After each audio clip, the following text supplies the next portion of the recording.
And Hello. Welcome. This is Two Girls, One Ghost. Two Girls, One Ghost.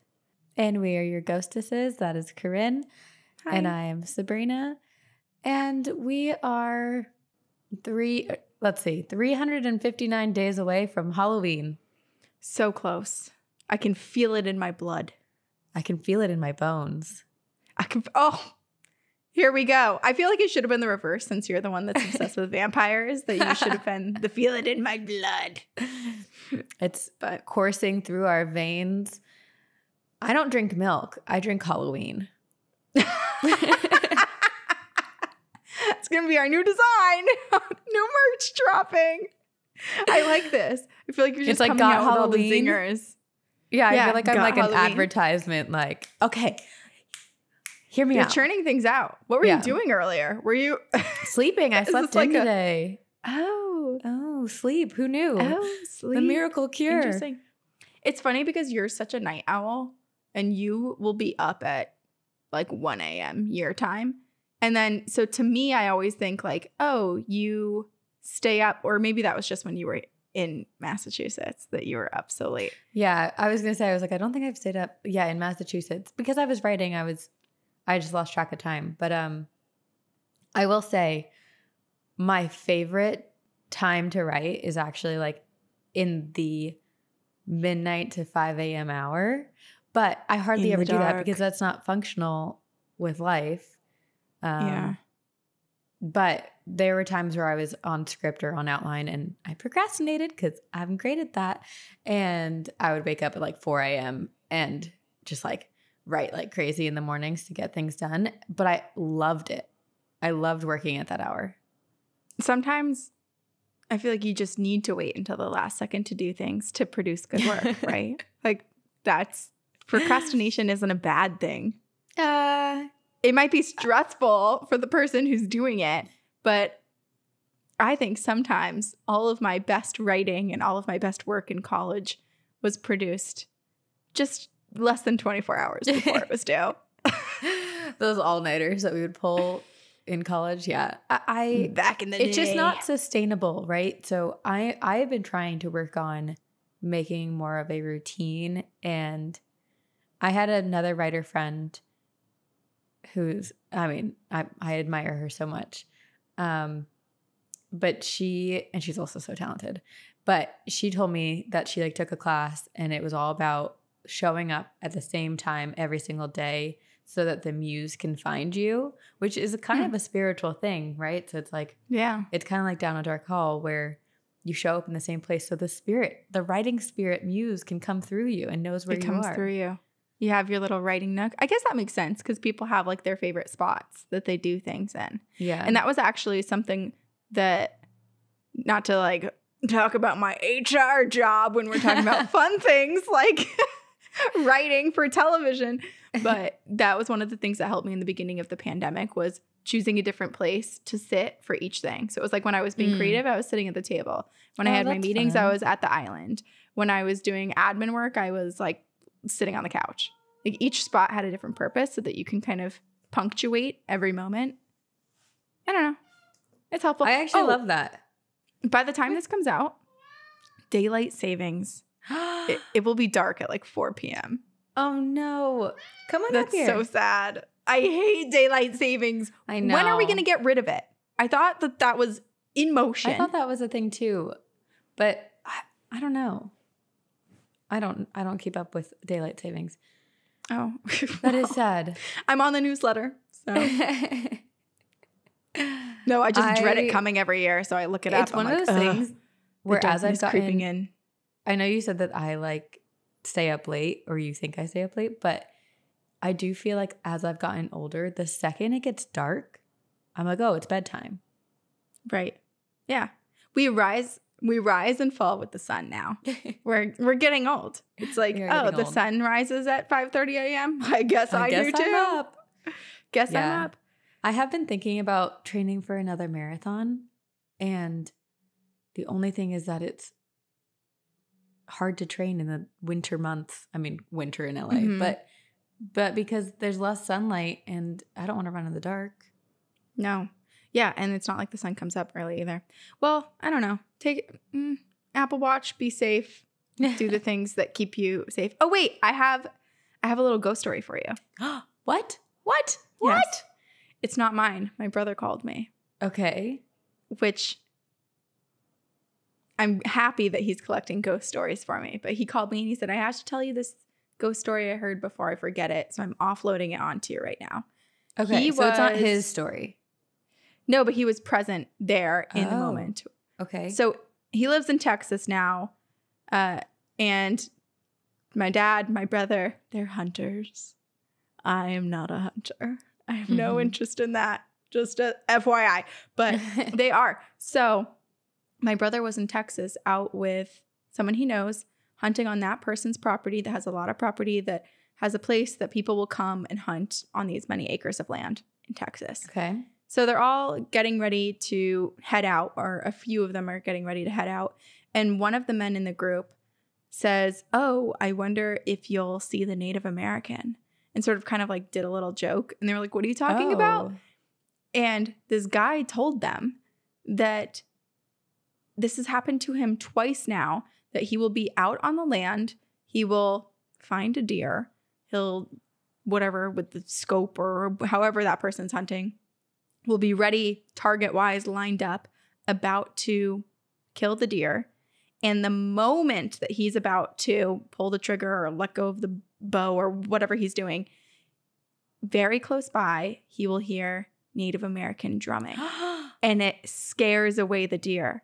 So he's lost 2 deer so far. I love these spirits. Because there's Native American drumming. They're I don't know if they're the animals. That's what I told my brother. I was like, oh my gosh, they're warning the deer. They're saving the deer on their property. Love that. Right? Yeah, it's happened to this guy twice. My brother said he was a little scared to go out. He was like, because when you hunt, you're mostly alone. He's like, I don't want to hear that. Yeah, that would be unsettling. But I love I mean, at least it's not malicious or scary. It's like these spirits are just trying to protect the animals in the land where they live. And I'm all about that. Isn't that beautiful? Right? I loved it so beautiful. much. And too, it's not like it can be explained away by saying like, oh, maybe there is a group of Native people in the area that have, like are practicing some ceremony or what have you, because it's this guy's property. Like my brother knows this guy. Like it's his land. And when people have hunting land, there are trail cams, like deer cams set up everywhere. Oh yeah. Do they have anything? Caught. Oh No.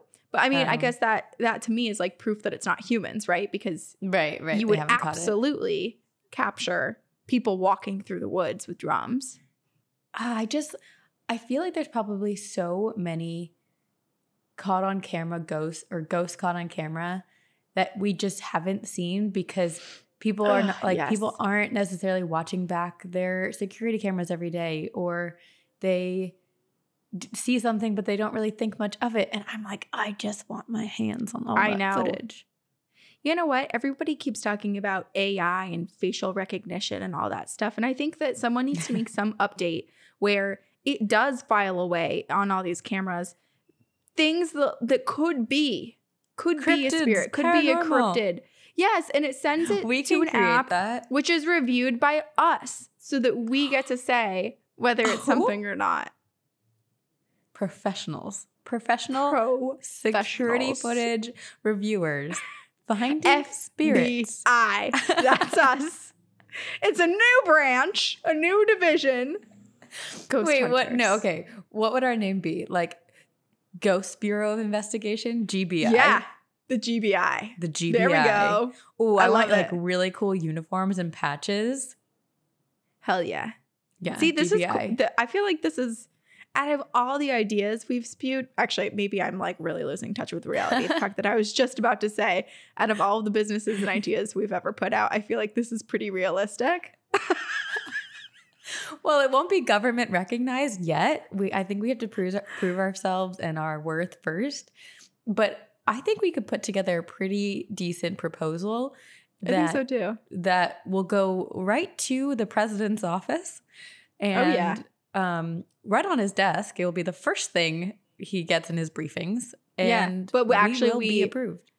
We go into the White House, but we don't go into the room that the president is in. Instead, we go to an adjacent room or a room under, and we utilize the air vents to go and deliver our message. It's like, this is why we need this, because you just experienced a haunting yourself 2 seconds ago. Well, it absolutely wasn't us. They do say the White House is haunted, so I don't even think we have to do much work. I bet everyone who works there knows already. Maybe we should start writing a letter a day that just says, can you just tell us what you know about aliens? Come on. Please. Like, we won't tell anyone, I promise. Yes. Which is actually a great transition because I am covering aliens today. Heck yeah. Heck yeah. Okay, I have a kitty on my lap and she is like fully resting her chin on my arm. So I'm one-handed with my iPad today. But of course, you never move for your cute, adorable pets. No, but that's fine. Should I give a little like view of what she looks like? Yeah. All right. Pan the camera down for a moment. Let's see. Some camera work. Oh, look at that sweetie. Honestly, this is the first time I feel like she's ever been asleep during recording. I feel like normally she's just running around screaming. So this is great. It is great. She's doing really well. I'm proud of you, sweet girl. Good little baby. The second we say that, she's going to go crazy. She's going to wake up. But people do say that cats are aliens of sorts. So I feel like it all comes full circle. And also people say that I'm an alien of sorts. I was just about to say we get multiple comments saying that you are a starseed. Starseed. So yeah, I would love to think that. But I think I'm just And you needy. can think that. I always think of someone made a He's Just Not That Into You, that movie, the poster for it. They made it, but it was aliens and me. And it was They're Just Not That Into You. And it's the best thing I've ever seen. Didn't we? I think we posted that on our social media when we had it. I think so. We'll have to dig it up. And okay. So I'm actually really excited about this. It was suggested to us by our listeners, Kathy and Milani, who are our Patreon donors. And I'm so grateful that they picked this because I had never heard of it before. And as many of you know, or maybe perhaps you're learning right now, I love aliens and I'm severely jealous of anyone who's been abducted by aliens or had encounters with aliens. Mm-hmm. But this story had me wavering in my resolve a bit and reconsidering my entire life's desires and goals. I'm not and so goals. sure. I like that it's just like, it's not even a desire anymore. It's just a goal, like a bucket list of things. Where when I manifest, I think that's like, it used to be number one on my list. But my friends, my spooky pals, I may have changed my mind. Okay. This is the abduction of Mona Stafford, Louise Smith, and Elaine Thomas. It has been extensively studied, researched, and documented, and is considered one of the most convincing and evidence-rich cases of alien abductions to date. Wow. Okay. And if you don't believe in aliens, then perhaps after this story, you will. But if you're like, psh, girl, you won't convince me, I never will believe in aliens, then hey, you have two options. Either A, turn this off, don't listen. Or B, enjoy a story and, I don't know, hang out for an hour. Join the club or go home. Two options. And if you don't believe, they'll make you believe when they abduct you. Ominous. Anyway, okay. The date is January 6th, 1976. Mona Stafford was celebrating her 36th birthday, and she thought what better way to do that than go to dinner at Redwood Restaurant in Lancaster, Kentucky, with her two closest friends, Louise Smith and Elaine Thomas. They drove the 30-something miles from their hometown of Liberty, Kentucky, and had themselves a very delightful, drink-free evening celebrating Mona's birthday. But the joy, the laughter, and the quality time that they had experienced at dinner was soon to be forgotten. for the night was about to take a horrifying, life-altering turn that would leave the three women lost, confused, and traumatized. So they finished dinner and they were driving home. It's around 11:15 p.m. Louise was driving her 1967 Chevy. I can't remember what model it was, but I don't know cars. It was one of those things where I think I was listening to another podcast about this, and I had to rewind like 4 times to try to hear the make of the car, and then I tried to Google it, like, and I was like, cars go over my head. None of the sources gave you the answer. Or they did, but just no comprende. Yeah, and let me actually give a shout out to a podcast that I listened to because it was extremely helpful and informative. Hillbilly Horror Stories. Ooh. Oh, I've heard of them. It's a great, like, very well produced show. I was like, wow, the music, it's great. So it's 11:15 p.m. Louise is driving. Mona's in the passenger seat and Elaine was in the back. They're driving southwest along Route 78 in the Stanford, Kentucky area when all of a sudden Mona sees something in the sky and she points it out to her 2 friends, and they all look and see a bright red glowing object in the sky. And it's pretty far in the distance, so it's not really clear what it is. Mm-hmm.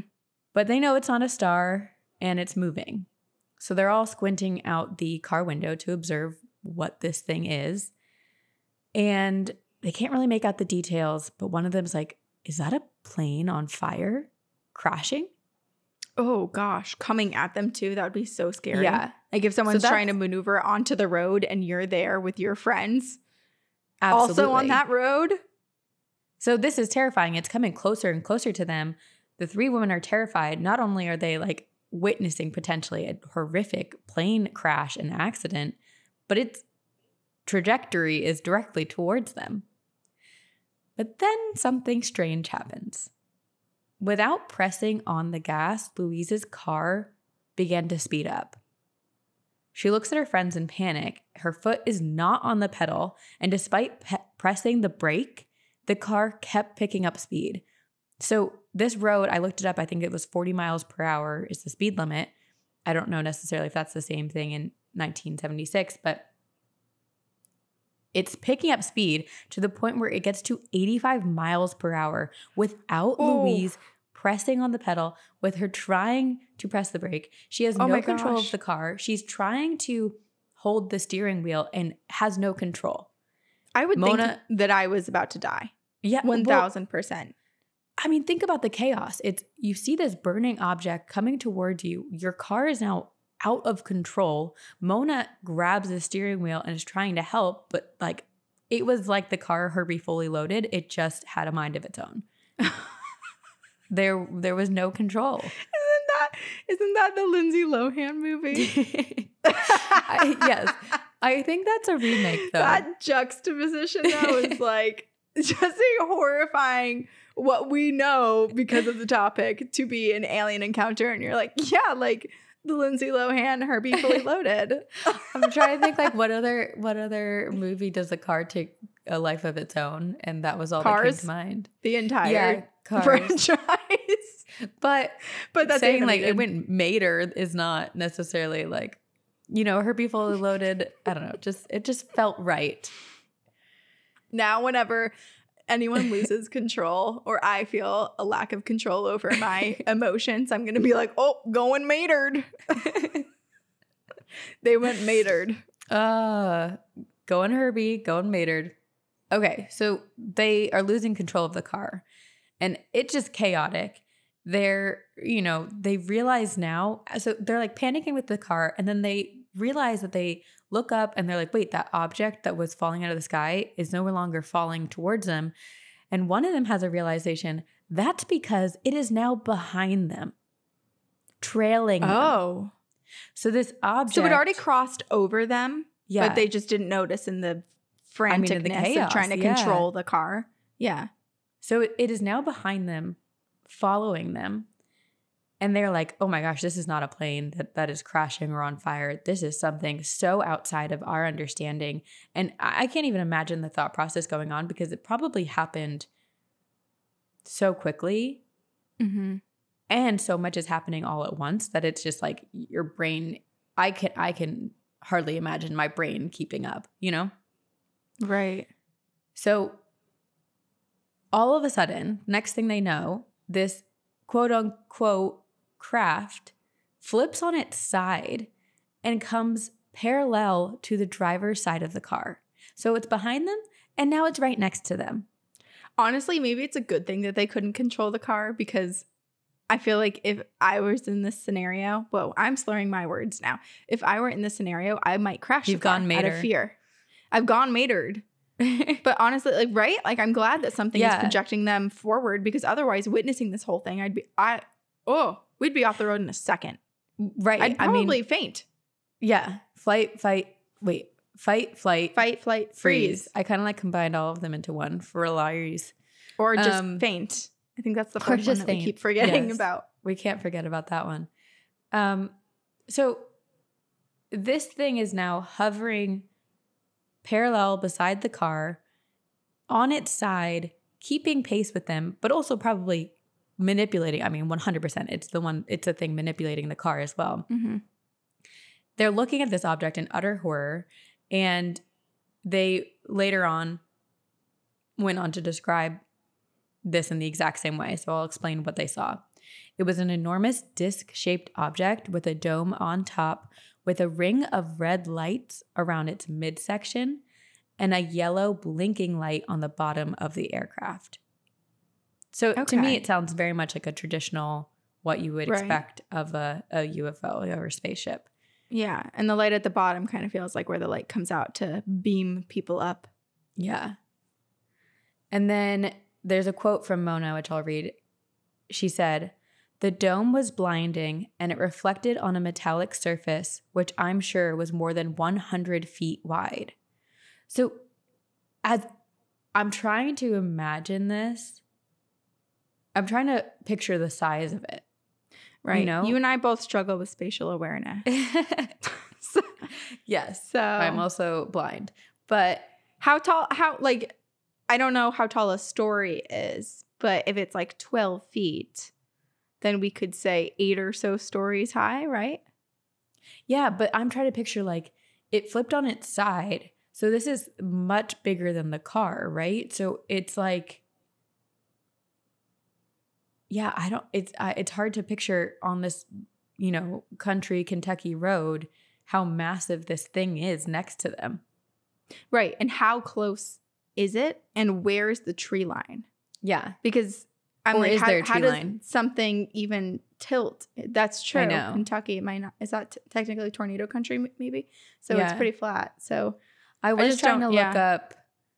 tried to look up the exact location on a map where it happened, and I couldn't, but I did follow along the Kentucky Route 78. I looked at it and like the route that they would have taken. All I know that it was in the Stanford area of Route 78, because this is often called the Stanford abduction. Mm-hmm. Okay. So this UFO, as I will call it, because that's just what it was, is like this, following along with them, keeping pace for a couple of minutes.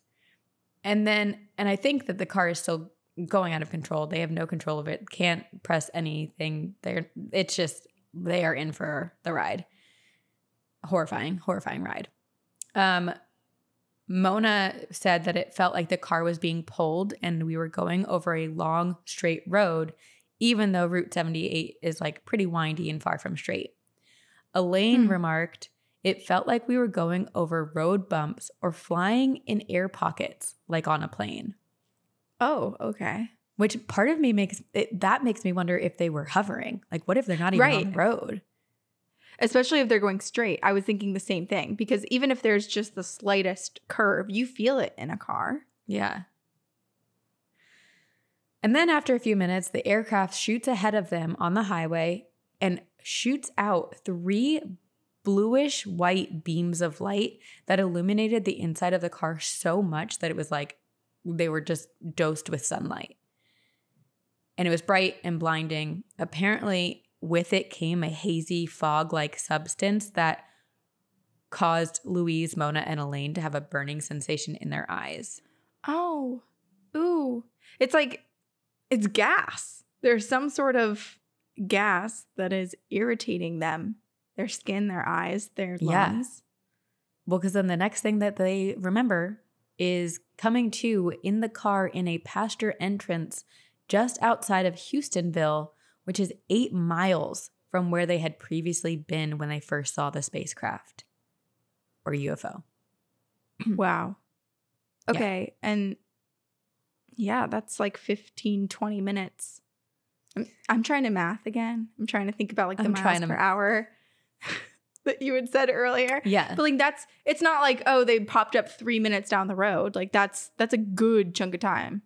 Well, what's even more wild is that when they come to, they're all shaken up, understandably so, but they realize they lost an hour and 20 minutes. Yeah. And also their skin, where they had been like any exposed skin that they had, like if they were wearing t-shirts, whatever they were wearing, yeah, was burning. Like they had a burning sensation on their skin. Oh. Maybe so it's from the gas of whatever was in the air when they were abducted. Yeah. And they're horrified and confused and just none of them can explain what's going on. The only thing they can do is like, we need to get out of here because we don't want to sit around and wait for whatever that was to come back. Mm-hmm. So they go to Louise's house in Liberty. And by the time they got there, it was 1:25 a.m. So keep in mind, all of this stuff happened at 11:15 p.m. This drive should not have taken more than 45 to 50 minutes total, door to door, from the Redwood restaurant to Louise's home. No more than 50 minutes. They should have been home before midnight. So they're like so confused. They see the kitchen clock. It's 1:25 a.m. and they're just like, how is it possible that we lost an hour and 20 plus minutes? It's just hard for them to grasp. So they go over to the neighbor's house. And also, let's remember that they were sober. They didn't have any alcohol at dinner. Yeah. So they're very shaken up. They go over to Louise's neighbor's house to confirm the time. And this makes me miss the like good old days of the friendly neighborhood or neighbors, because I mean, granted, I live in a compound where it's like all my friends, but I'm imagining like living in a neighborhood nowadays, like you're not necessarily best friends or close enough with your next door neighbors to like go knock over at 1:25 in the morning and be like, hey, can you help me? Right. So Louise, Mona, and Elaine go over to the neighbors and the neighbor confirms it's 1:25 a.m. Louise also looks at her wristwatch, and even stranger, the hour hand is moving like the seconds hand. So it is, her watch says 6 a.m. and it's just not working properly. Okay. And the neighbor, this is making me nervous. I know. And there's so much that comes out, and yeah, well, we'll get there. But so the neighbor actually seemed to be very like calming and helpful in the situation and was like, okay, here's what you need to do. Let's write down everything you remember. Let's draw everything you remember just to get it down right now. And then we'll call for help. And so they call the police station, but the police were like, what? We can't help you. I'm sorry. What are you trying to say? Like, this is out of our purview. We don't deal with UFOs, if that's right. What they're calling it, you know? Well, also imagine getting a call from someone who sounds frantic that said that a giant saucer of metal that first looked like a fireball came over next to them, and now their skin is itchy and they can't remember the past 90 minutes. You'd be like, okay. I mean, we wouldn't, but I imagine someone else might be like, what have you been smoking? Exactly. And also, I'm not necessarily sure how Mona, Elise, and Elaine were describing this, if they were even in a place where they could say like, oh, I think we saw a UFO. It sounds like they were just so shaken up that they didn't even know how to process what they experienced. Mm-hmm. So it might have been hard to communicate. But yes, 100%, the police were just like, hey, not our place. Sorry, we can't help you. So these 3 women are just like helpless and have no idea what to do. They're very confused by what happened, but they go to bed and they awake the next morning in physical pain. Their skin was raw. They had blisters, pounding headaches, and burning eyes. And again, they wake up. They are sure that something happened to them, and they call the Navy recruiting station for help. And then the Navy recruiting station then calls the Lexington television station. And within like a day, it becomes front page news. Oh, okay. Wait. So they went to the Navy for help, and then the Navy immediately went to the press? And like outed it. Yeah. Yeah. I mean, and now we get to hear the story. So am I mad? No. But, and also the Navy's always been, I mean, Navy has always come out, or I'm saying always, but in the history of the past, let's say 15 years, they were some of the first to come forward and say, we see weird shit in the sky. Yeah. And in the ocean. Right. And aliens are real. So we're team them. Yeah, I mean, I think that this is a perfect example of very similar to true crime or, you know, stories of murder where people get so caught up in the story that they forget there are real people behind it who are suffering and dealing with it. Mm-hmm. So it's the same thing with this story. Like, oh, aliens. Oh my gosh, how cool. We need to tell the world and get it out there. But they're forgetting that these 3 women had to go through something horrific in order for there to be a story. And they're wearing the physical evidence as well as the mental too. Yeah, exactly. Okay, so it becomes front page news very quickly. And poor Louise, Mona, and Elaine, who were just looking for help, now are confronted with a media circus. People are showing up, asking them for quotes, asking to interview them, and they are just trying to process and cope this traumatic event that they have no explanation for. And then ufologists, I think that's how you say it, ufologists.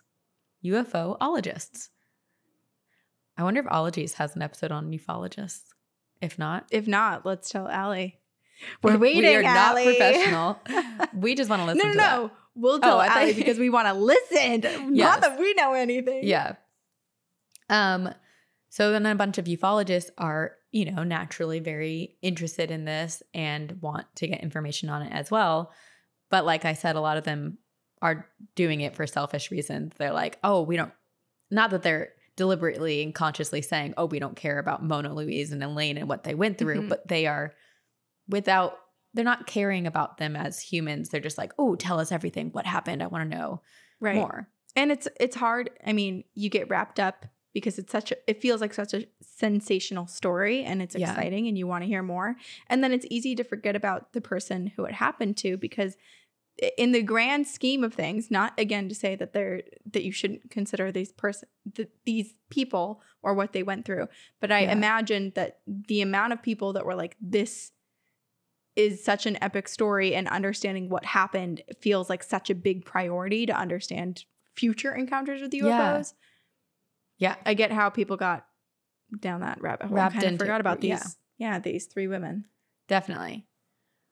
But Elaine, Mona, and Louise denied any requests for interviews for they were basically like, we're not doing this.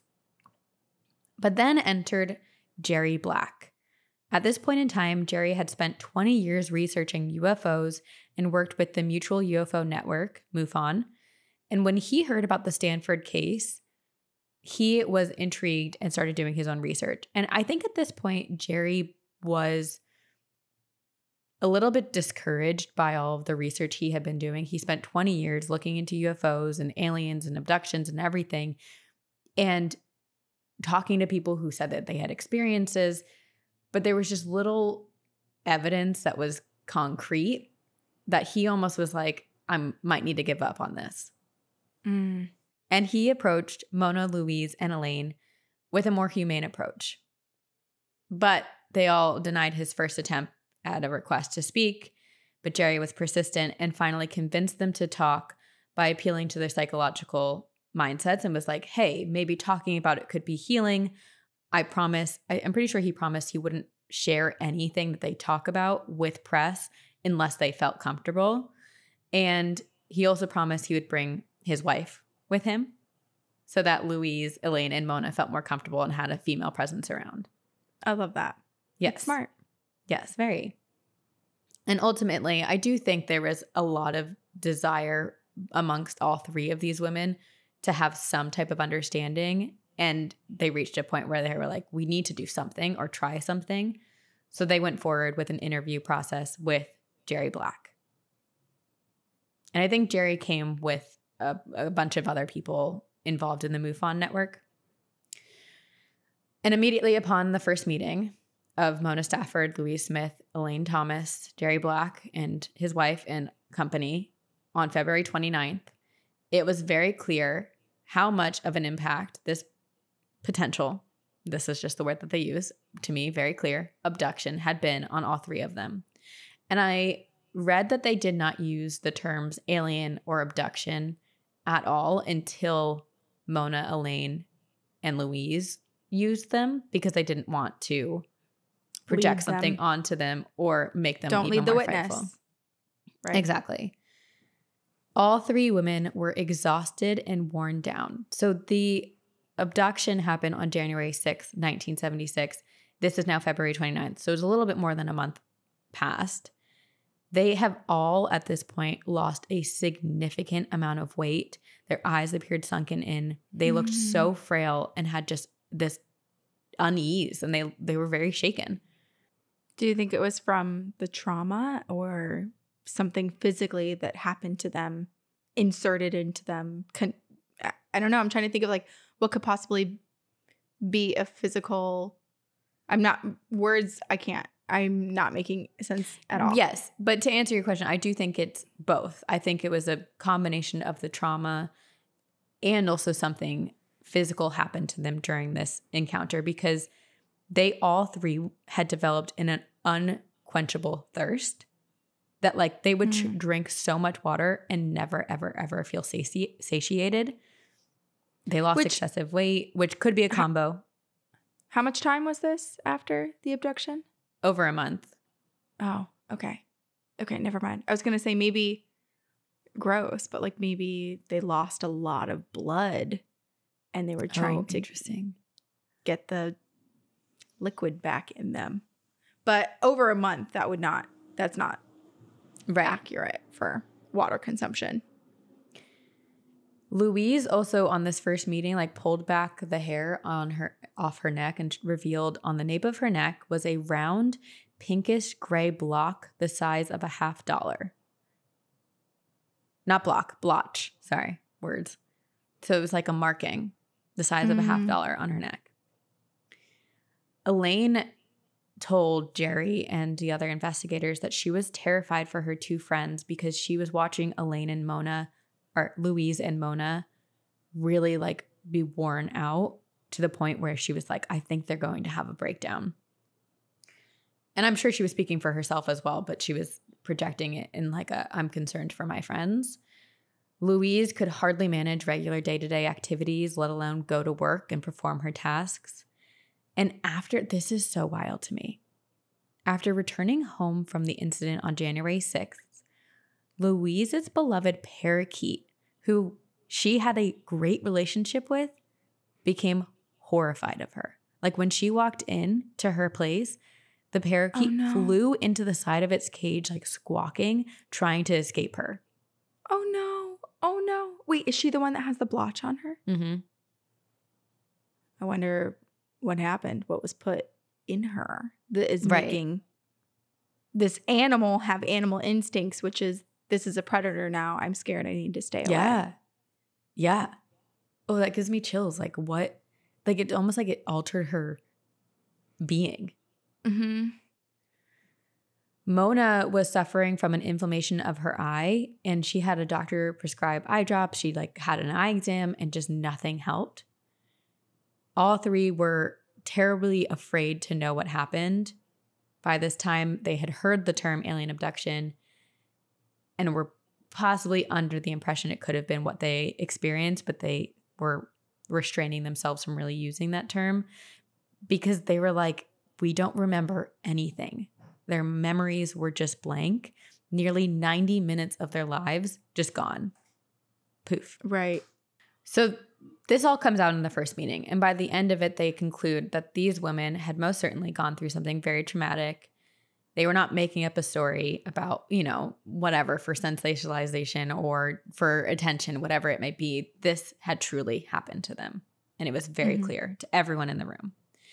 So the ufologist and Jerry Black were like, we need to help these women. We're going to conduct research, document our findings, and help Louise, Mona, and Elaine recover their memories. If they couldn't do that, they'd at least assist them in their psychological recovery. And again, promise to keep any and all details of the event confidential until all three were strong enough and decided on their own terms that the information could be made public. So, like I had said, the parakeet story with Louise. So they decided to run a test. They brought in multiple birds and multiple subjects, and they saw how the birds would react. So they basically had a bunch of birds. They brought in normal people like you and I. I guess we're not normal, but we're special. We're special. But the birds reacted normally. But every time Louise came in, the birds would panic and freak out and display indications of high stress. But not to the other women who were abducted, only to her, who had the patch on her. I don't know. I don't know if they brought in Mona and Elaine as well. I think they just brought in like random test subjects. Okay. Sadly, just 3 months after the abduction, Louise's parakeet died of unexplainable reasons. And this is also strange. So, I mean, all three of the women had like a lot of side effects and implications that occurred to them after the abduction, or, you know, they're not using the term yet. But Louise herself seemed truly to have been altered in some way. Not only are birds reacting strangely to her, every electronic seems to react strangely to her. Her wristwatch is spinning incorrectly. Like I said, like any watch she wears, it starts working improperly. She once touched the clock on her bedside and it too stopped working properly. Then her car, the one that she had driven that night, had a long laundry list of problems. The engine would die. The lights would go out. It just basically wouldn't work. Something is in her. Yes, something was put in her. Yes. Which, like, did they not figure out what was under the patch of skin? Like, why? I don't know. That would be one of the first things. Like, shove. Well, also, I mean, I'm not a medical professional, but maybe there are. I don't know how dangerous that would be to not know what's in someone and to still stick them in a machine. Like, what if that, like, makes the don't thing they say combust? with MRIs you can't have metal on or something? Right. Exactly. Yeah. So a large part of this investigation included hypnosis regression. They called in Dr. Leo Sprinkle. I love his name. He was a consultant from the Aerial Phenomena Research Organization. Dr. Sprinkle worked as a psychologist for the University of Wyoming and was trained in hypnosis. They believed that they could use the hypnosis to access the repressed memories and discover what occurred during the missing hour and 20 minutes during the presumed abduction. So, on March 7th of 1976, this is now 2 months, 2 full months after the encounter, Mona Stafford was the first to agree to hypnosis. So on March 7th, she's the only one who goes. I think Elaine and Louise were just not ready. Mm-hmm. She went to see Dr. Sprinkle, and as the session began, Mona was able to walk Dr. Sprinkle through the events of January 6th. Going to dinner, driving home, the object in the sky, the car picking up speed, the spacecraft hovering by the car, the bright light. But then it became too much and Mona panicked. She was unable to access the missing time and it was causing her too much emotional turmoil, so she ended the session. After this session, Mona moved away because it was just too hard for her. I think she moved in with her parents. She continued to partake in interviews and was open to talking to Jerry and other investigators, but she was no longer living right near her friends Elaine and Louise. And one afternoon, ufologist Leonard Stringfield was asking Mona if she saw the entities, but Mona didn't remember. So Stringfield used drawings from other alien encounters. So he basically like did a lineup of aliens and said, and was But like, without telling her that they were aliens? yeah, I mean, I think, had they at this point said like, this is a UFO alien abduction? yeah, I guess I don't know specifically when they started using the term, but I just know that they were very careful with how they used the terms. Okay. So Stringfield shows these images of aliens, and Mona pointed one saying that that's what she saw. And she like has this recollection of the face wasn't solid, that it was able to come and go and fade in and out like a fog. Ooh. Which is strange. Mm-hmm. Later on, Elaine Thomas pointed to the same figure. And this was the first time in the entire case that the ufologist felt comfortable. Oh, this didn't answer your question. This is the first time in the case that they were like, okay, we're going to say aliens. This is an alien encounter. Emphasis on aliens. Also, just really quick, you said that the face didn't always appear as a face. It came and went sort of like a fog. What if the gaseous fog that first encapsulated them and burned them was the beings themselves? Like, what if they are just this giant cloud of matter that just... That's so fascinating. Like a collective being that can kind of Doesn't spur off that into make different... you think that it can then become anything? Yeah. Right? Ooh. Or at least present itself as. I don't know if it will look fully solid as that thing. I mean, if it's kind of like still kind of demons. looked cloudy. Like demons, how they manipulate and mimic other things. So we really could be walking among them. What if demons are just aliens? And brain blast. Interesting. I don't want to believe that, just because I feel like behavior-wise they're so different, and also I don't like to imagine demons driving like spacecrafts. I feel like that's such an alien thing. Let's not take that away from them. Okay. Respect Respect in to the peace. aliens. Yeah. They don't come in peace in this story, apparently. Okay, so they're using the word aliens. There is some criticism that has been received based on this specific part of the story, because they were like, Stringfield basically led the witnesses or the victims, like by giving them the images. Like they had said before that they didn't remember seeing the entities. So if he showed them images and she was like, oh, it was that. I mean, it perhaps could have triggered a memory, absolutely. But I think there's just some criticism of like, did this mislead them? Did it impact the investigation in a way? After this, the investigation lost some steam and money. They didn't really have funding. So then Jerry Black was like, I really think there's more to be done here. And I think he helped cover the costs. He paid for Dr. Sprinkle to come to Kentucky and run more hypnosis sessions with Elaine, Mona, and Louise. And in June of 1976, Sprinkle came to the Brown Motel in Liberty, Kentucky to start a series of hypnosis sessions. It was June 23rd, 1976. Dr. Sprinkle, Jerry Black, and Bob Pratt of the National Enquirer were all in attendance. And the three women to start this underwent a polygraph lie detector test. And all three passed with flying colors, to the point where I'm pretty sure they brought in like a detective or a police officer to run the polygraph. And this police officer was like, aliens aren't real. I don't believe in any of this. And by the time he had finished conducting the lie detector test, he like looked at all three men who were there, was like, I am going to eat my words. Oh my gosh. I love this. I love having a non-believer show up and turn. Yeah. They all went individually, and all of their stories were the same, and there was no hint of deception.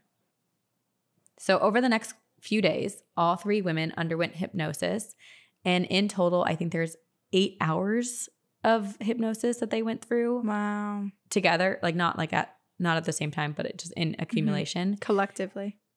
And they recorded them all. And Jerry Black has said that it was really, really hard to experience. And even he has a hard time listening back to those recordings because there's so much of the recordings that is just the women in pain and crying. And you can feel the fear. He said that when he was witnessing it, like they would contort their bodies. It was really, really physical for them to relive. Oh, wow. But over the course of the 8 hours, the events of the missing time slowly started to come forth. See, this is we ate our words by saying that she was so well behaved. Okay, so I'm going to go through the series of things that kind of came forward during these hypnosis. They all agreed that they were taken aboard some kind of craft and subjected to physical examination, which bordered on torturous. There seemed to be no sexual assault or sexual invasion, but that all three women were positioned and restrained in uncomfortable and embarrassing manners. Mona Stafford recalled being placed on a white table in a dark and uncomfortably hot room and a chair-like device. Louise Smith said she was enveloped by a strange darkness, and Elaine Thomas recalled being in a strange capsule with a weird noose device around her neck, which tightened painfully if she tried to think or even tried to speak. Okay. That's really scary. Yeah. All three noted being scanned by instruments that put pressure on their limbs. Mona was examined by an eye-like apparatus and a bright white light with a power or ability to hold her down. She said she was placed in front of a web-like structure and covered in a liquid surface that burned her skin. She felt quite a bit of pressure around her eyes and remembered being examined by small individuals with surgical gear and masks on. At one point while under hypnosis, Mona made a comment saying it was like being in a volcano. And I'm going to read a quote from her. This was like recorded in the hypnosis. It was a long tunnel, dark inside, with an opening at the top. It's clear now. At the end, I can see an operating room. Everything is white, a white round light shining on a white table, and I can see 4 small beings around the table. They have a tube on somebody's stomach. It's a woman there on the table, but I can't tell who it is. Maybe it's me on that table being examined. So that is so scary. Come here. So she is remembering seeing herself outside of her body, which, I mean, perhaps, people have said during traumatic events that they like disassociate and leave their bodies. And is she looking back down at herself being examined by these aliens because it's just so hard for her to process? Or is that just in hypnosis how she's able to get herself back there? Oh, that's interesting. Her soul is, the whole like, what even is time? Like, bringing her to that point to witness it as it happened. Oh, it's so unsettling. Everything, everywhere, all the time. I love that movie. Elaine Thomas remembered being in a chamber with a window and recalled seeing 4-foot-tall, gray-skinned humanoids with dark eyes walking back and forth around this chamber. She also remembered a bullet-shaped object placed above her left breast at one point. Then there was Louise, who remembered the least. She said that she was pulled backwards out of the driver's seat and enveloped in the darkness and drenched in a liquid that burned her skin, similar to Mona. She could hardly move and was so dehydrated. And unfortunately, after her first session of hypnosis, Louise declined any further sessions and was like, I can't, this is too painful and too hard. I don't want to remember. And to this day, the Stanford abduction case is known as one of the most well-documented abduction cases in UFO history. There was so much research and studies done on Elaine Thomas, Mona Stafford, and Louise Smith. And while the world feels justified in their conviction that this is like, whoa, this was 100% an alien abduction, these 3 women were dramatically impacted and traumatized by the events. A couple months after Louise's hypnosis, the ufologist contacted her to check in, and this is now July 29th, 1976. And Louise was basically bedridden and said she was too sick to go to work anymore. She told researchers that just 24 hours prior to their call, she had awoken in the middle of the night to a voice, that it called her to the place of the abduction. And despite being afraid, she drove there. Like, she found herself in her car, drove there in the middle of the night. And she got out of her car, stood in this spot of the road, and apparently felt a tugging at her hands. And at that moment, she like freaked out and panicked and got back in her car. It's 3 a.m. She returns to her car and drives home. But on the drive home, she looks to her hands and realizes that 2 of her rings had vanished. So that tugging on her hands, something pulled off her rings. Ew. And these, you said that they could appear as anything, and clearly vapor as nothing is still something. So, and these are rings, like, I don't know, Corinne, you're probably experienced this, like, these rings don't come off. Like, no. I have to put lotion on or something to really take them off. That's what little chubby tapered fingers. They really give a good grip onto this metal. Yeah, and my skin is like growing around them now. But Louise said that these are rings that she usually has to use lotion to take off. It's not like they're gonna just accidentally fall off in the road. And she even went back with a police officer to look in that area for her rings, could not find them. And then randomly, 2 months later, she opens her front door, and guess what's sitting by her front door? The 2 rings. Shut the fuck up. They just appeared mysteriously. What? Over time, these 3 women remembered more information. Mona remembered that the 3 of them were separated, and Mona apparently remembers leaving the original ship and going to another ship that had 3 floors. Oh, okay. This makes me sad that they were all separated too when the abduction happened and all underwent.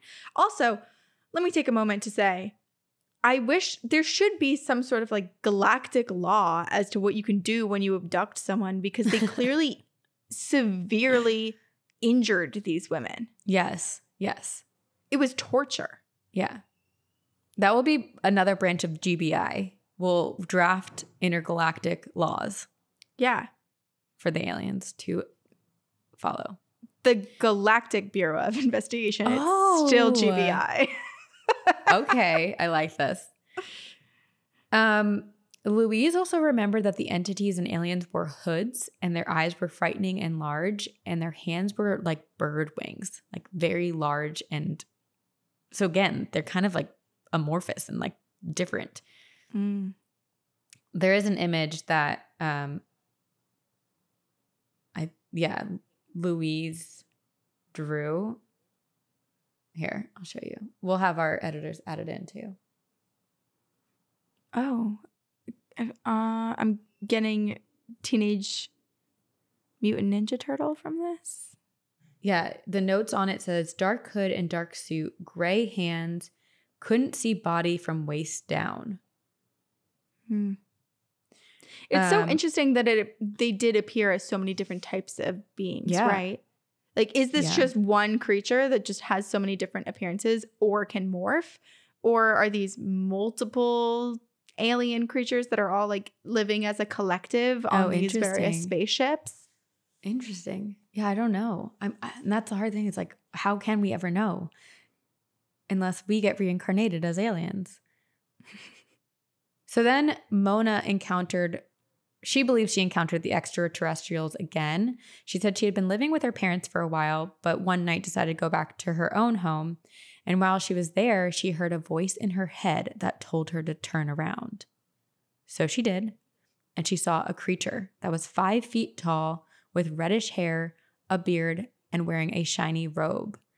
The creature gave her a telepathic command to look into his eyes. And Mona was like, I can't do that. She ignored it. But then all of a sudden she forgets she forgot what happened. Like she lost some more time. And when she came back into like consciousness, the creature said, Bury, the mind is still hungry. And then it vanished. That's Mona creepy. terrified. So Mona like is horrified. She goes back to her parents' house and is trying to understand what Bury, and the way that she wrote it was Buree. She looked it up in the dictionary. She tried to find what that meant, but then couldn't find anything and was like, maybe I misheard it. Maybe Bury is like a higher being. I don't know.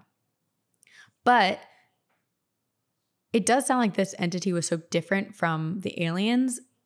It could have been paranormal because apparently all 3 women who were abducted afterwards had an increased, like they just had a ton of paranormal sensitivity to the paranormal. Yeah, they had a ton of paranormal experiences after that, some of which did not involve UFOs or aliens.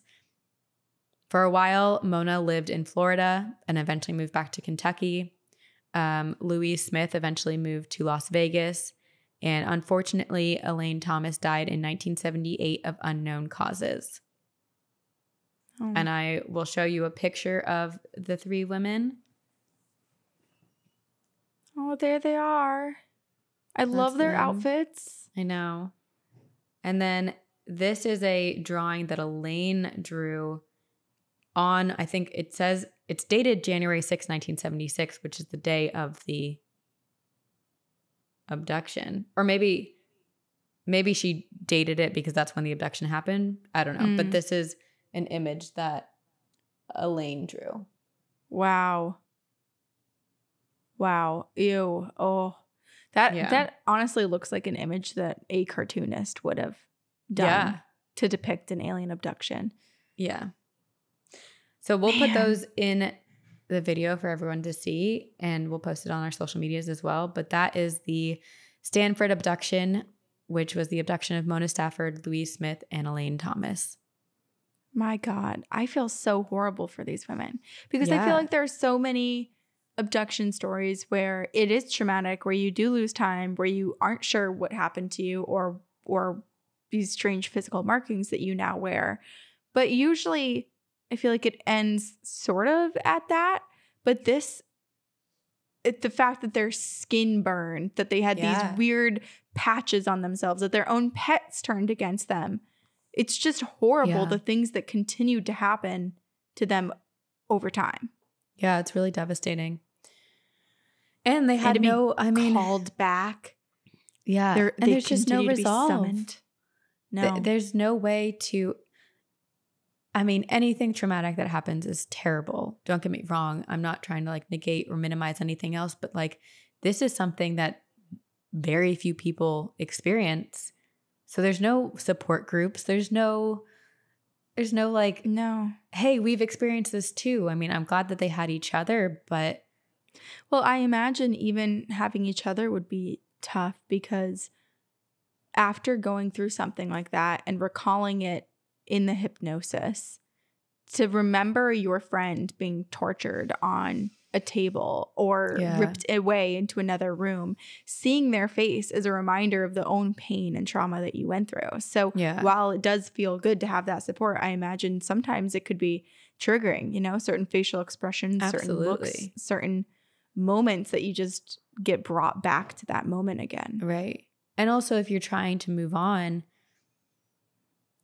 maybe, there's 3 different women and everyone processes things differently. Like maybe one of them is super reliant on the others. And then maybe another one like Louise after that hypnosis session was just like, I can't do this anymore. Like I can't participate in these. I don't want to know. And it sounded like Mona and Elaine wanted to know more. And that would cause rifts between between them as well.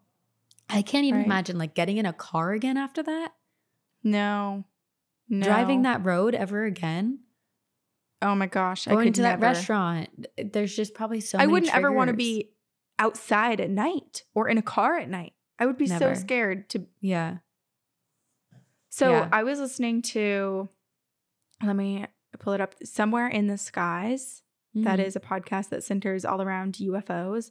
Ooh. And they had done an episode on this, and I had listened to it. And they actually have audio from, I think it might have been Mona from her hypnosis session. So I don't know how much of the hypnosis sessions are public, readily available, maybe exist in a documentary somewhere. But I'd also heard that there were other reports from around that area at the time. And one of them was from a farmer who had his farm like right there where these three women were driving. Yeah. And he said that he saw a low-flying aircraft. Yeah. So the whole community, in a sense, also experienced that. Yeah, I had read that. Abduction. And I think that there was some, you know, I think with anything, there's some debate of like, is this true or is it real? Because the encounter became front page news very quickly.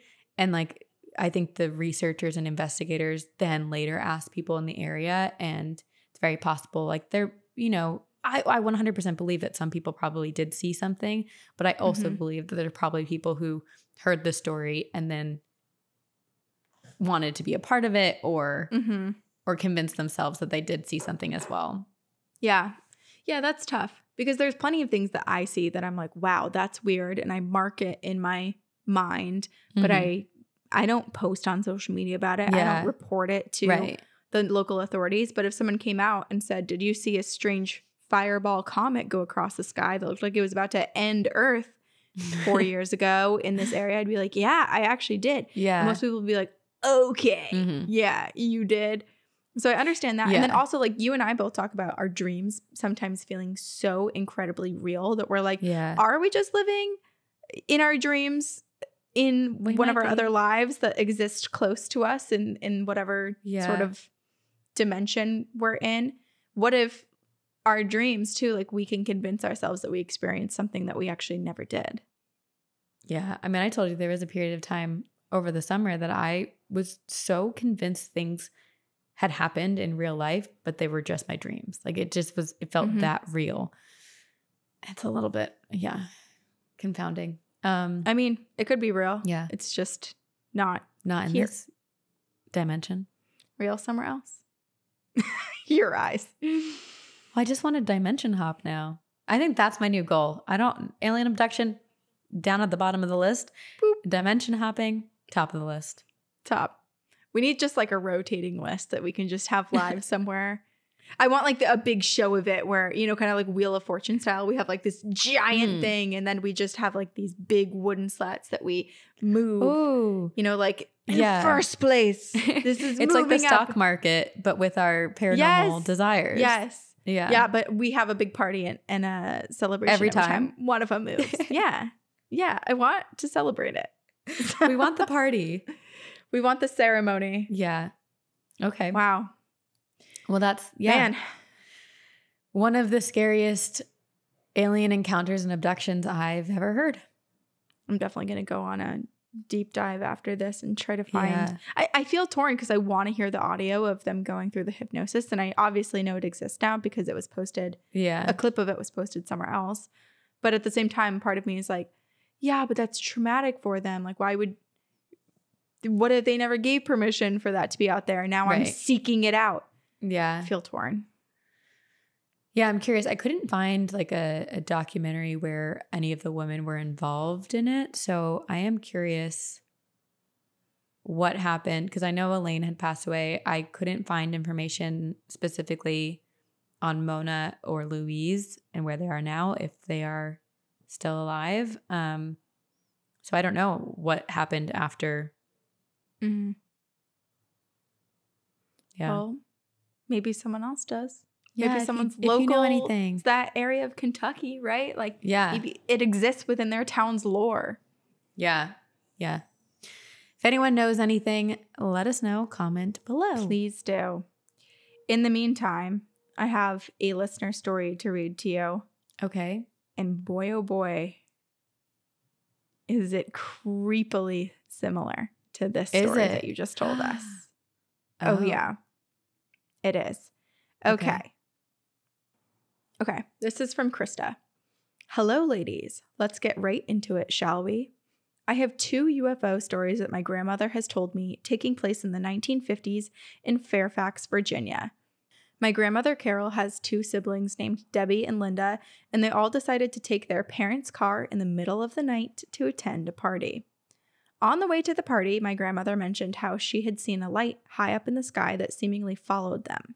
Linda and Debbie wrote it off because they knew my grandmother's love of spooky shit, and my grandmother loved to scare them. But unfortunately, my grandmother was not trying to scare them this time. A few minutes go by, and she sees this big blue ball of light following them.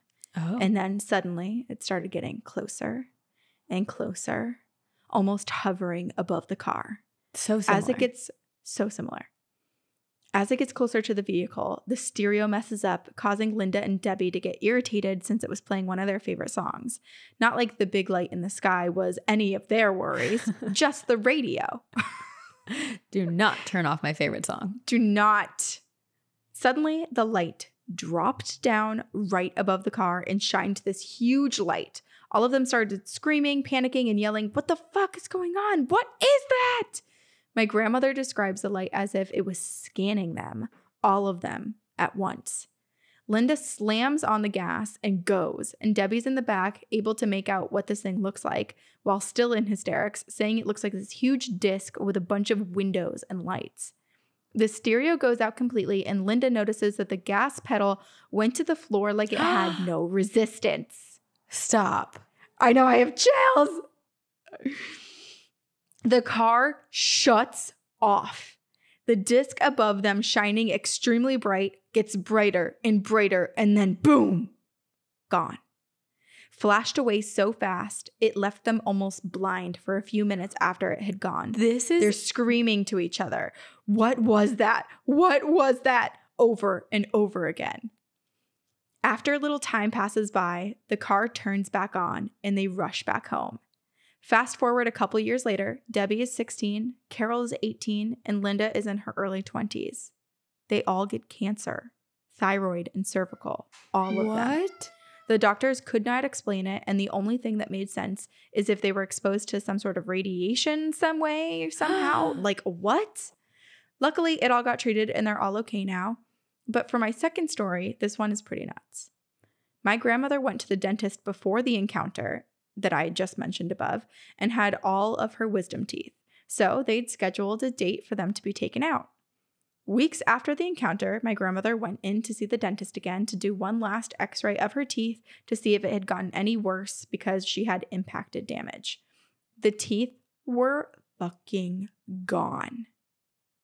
He came in the room and asked when she'd gotten her teeth taken out, and she was confused. Stop. Like, does this dentist even know what he's doing?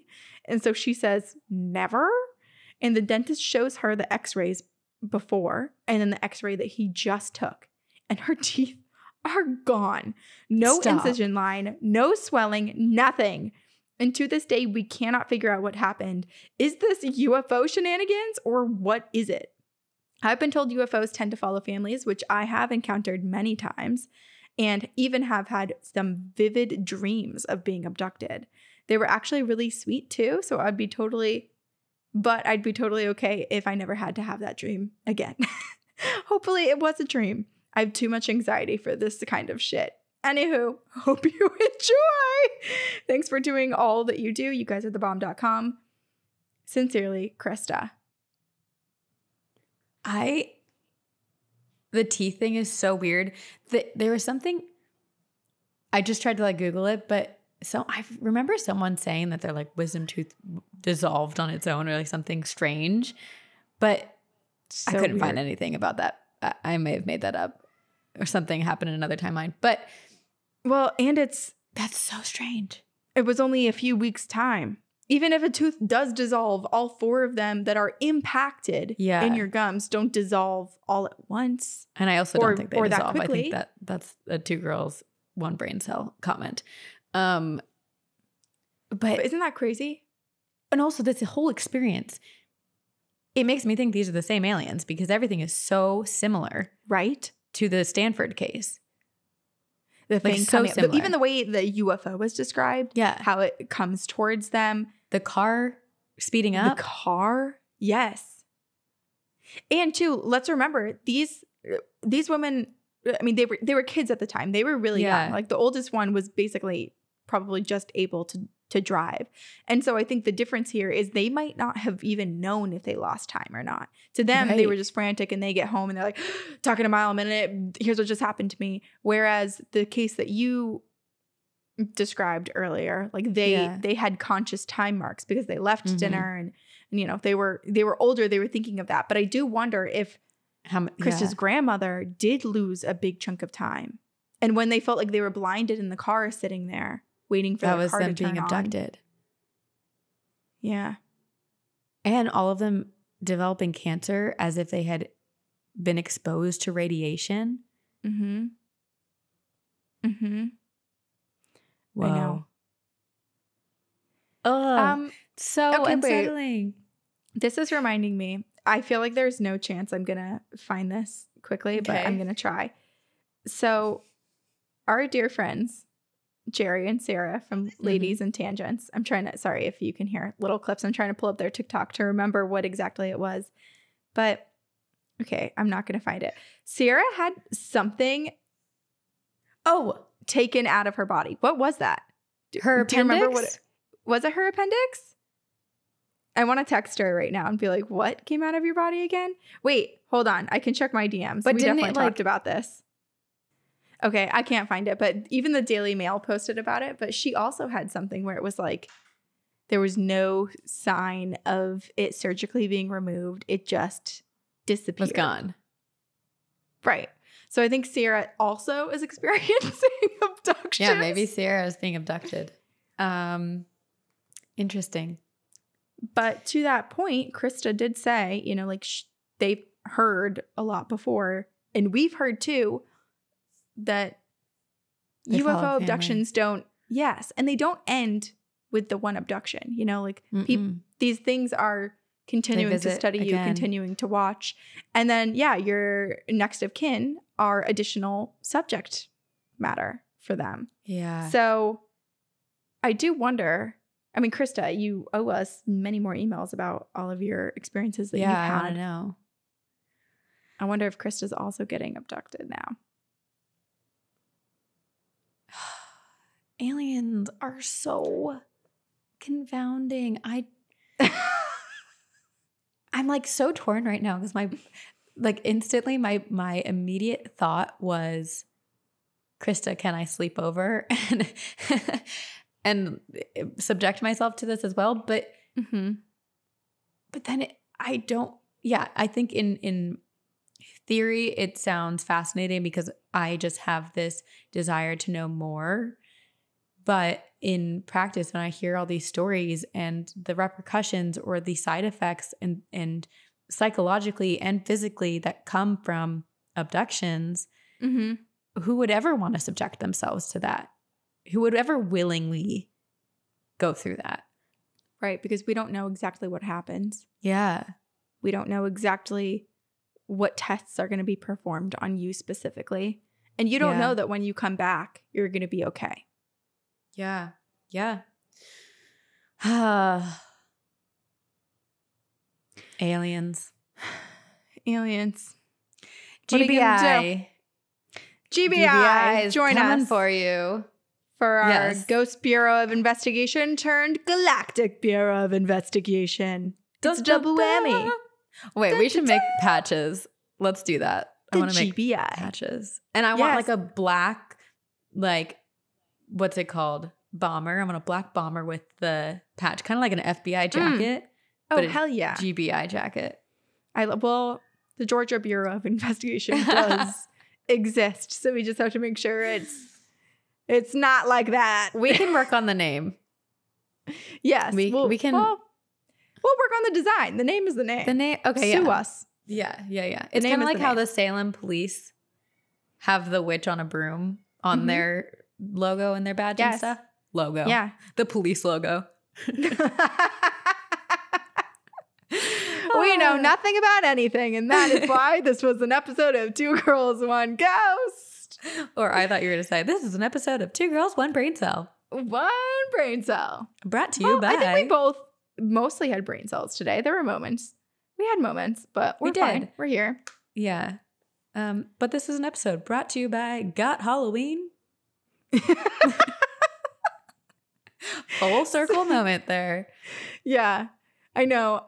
You should just start writing little jingles and slogans. I feel like you'd be great at it. Well, I guess they all have to be spooky related. Yeah. All spooky related. That's basically our podcast and merch and episode titles and whatever. So it exists. It exists. But thank you for joining us. If you have ever been abducted or know someone who has or have any suspicions of aliens around you, please email us at twogirlsoneghostpodcast@gmail.com. That goes for all paranormal, cryptid, weird, strange, lovely encounters with the other side. Yeah. Or with the unexplained. And join our pyramid scheme, friends. Please tell all of your friends about our podcast. Suck them into the triangle. Seems like a strange way to say it, but do it. And get sucked. You still have time to get sucked. Join our triangle. It's so dirty.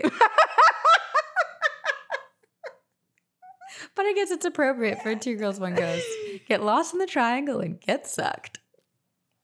When you say it like that, when I say it, I don't hear it. But when you say it, I'm like, whoa. Well, that's what I was hearing when you were saying it.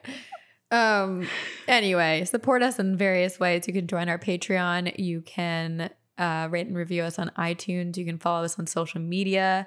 And watch our YouTube.